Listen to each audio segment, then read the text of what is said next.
Hello everyone, I am Ankit and welcome to our channel Living Through the Lens.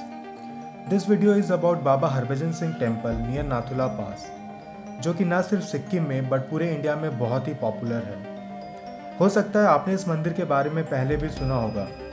वैसे तो India में भगवान के नाम से बहुत सारा मंदिर है, बट सिक्किम का बाबा मंदिर एक ऐसा मंदिर है जो एक भारतीय सैनिक के लिए बनाया गया है। ऐसा कहा जाता है कि इस भारतीय सैनिक ने मरने के बाद भी सेना की नौकरी नहीं छोड़ी। सुनने में थोड़ा अजीब सा लगता है, बट ये सच है। This temple is around 52 kilometers from Gangtok and is located between Nathula and Jheleta Pass at an altitude of 13,000 feet. Nathula is a mountain pass in the Himalayan range between India and China.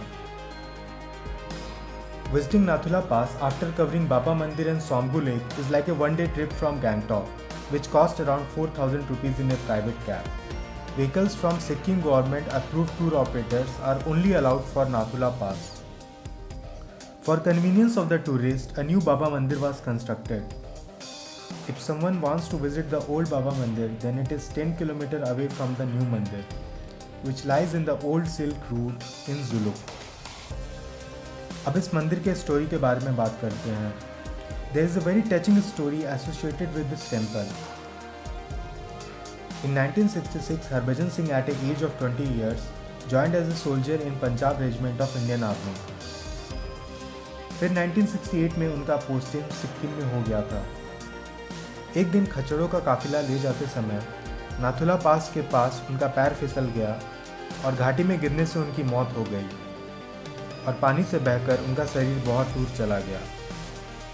ऐसा माना जाता है कि बाबा हरभजन सिंह अपने साथी के सपने में आए और अपने शरीर के बारे में बताया और खोजने के 3 दिन के बाद उनका शरीर इंडियन आर्मी को उसी जगह मिला. ऐसा माना जाता है कि उन्होंने सपने में एक समाधि बनाने की भी इच्छा जाहिर की थी. उसी के बाद उनका समाधि बनाया गया और उनका टेम्पल भी बनाया गया near Nathula pass at a height of 14,000 feet. कहा जाता है कि मरने के बाद भी बाबा हरभजन सिंह अपना ड्यूटी करते हैं और चाइना के सभी गतिविधियों की जानकारी अपने साथियों के सपने में आकर देते हैं. उनके प्रति सेना का भी इतना विश्वास है कि बाकी सोल्जर्स की तरह उनको भी सैलरी एंड 2 महीने की छुट्टी एंड बाकी फैसिलिटीज़ दिया जाता है. वैसे अब वो रिटायर हो चुके हैं. इनफैक्ट 2 महीने की छुट्टी के दौरान उनका घर का टिकट बुक कराया जाता है एंड सोल्जर्स उनका सामान लेकर उन्हें रेलवे स्टेशन छोड़ने जाते हैं. उनके सैलरी का 1/4 हिस्सा उनकी माँ को दिया जाता है. नाथुला में जब भी इंडिया एंड चाइना का फ्लैग मीटिंग होता है तो चाइना की सेना भी बाबा हरभजन सिंह के लिए एक अलग सी चेयर लगाती है. उनके मंदिर में उनके जूते और बाकी सामान रखे गए हैं. इंडियन आर्मी हर दिन उनके जूते को पॉलिश भी करती है और इस मंदिर की चौकीदारी करते हैं. वहाँ के सोल्जर्स कई बार ऐसा कहते हैं कि उनके जूतों पर कीचड़ लगा होता है और वो बिस्तर पर दिखाई पड़ता है. These things may sound very unrealistic and supernatural, but there is a great belief of Indian Army and Indians that Baba Harbhajan Singh is protecting Indo-China borders from the last 3 decades. In fact, there are reports that many Chinese soldiers have observed an Indian soldier in turban protecting the borders at night. His memories have resulted in several actions from the army which is rarely seen.